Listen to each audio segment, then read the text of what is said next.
Hi guys, let's talk a little about the Roomba i7. So as you can see, it's a little red down there because it has some issues this morning, and I'm gonna show you why. So this is actually the bag that collects dirt and debris inside the Roomba, and you can buy replacements for these. But today I decided to open it up and take out all the fur and dirt that collected over the last month.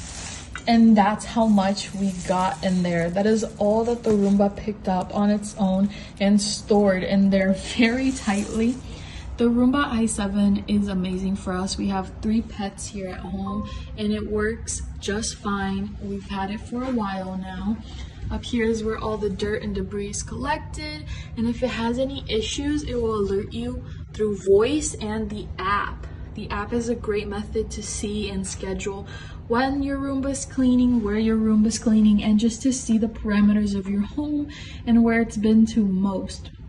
It's great. It's a great investment for your home.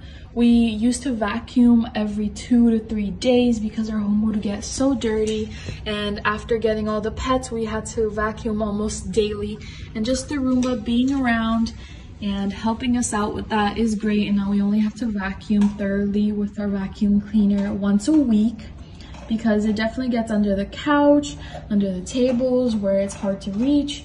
And to be honest, it's very minimal noise except when it's taking out the dirt from the actual robot up into the storage area, which can be quite loud.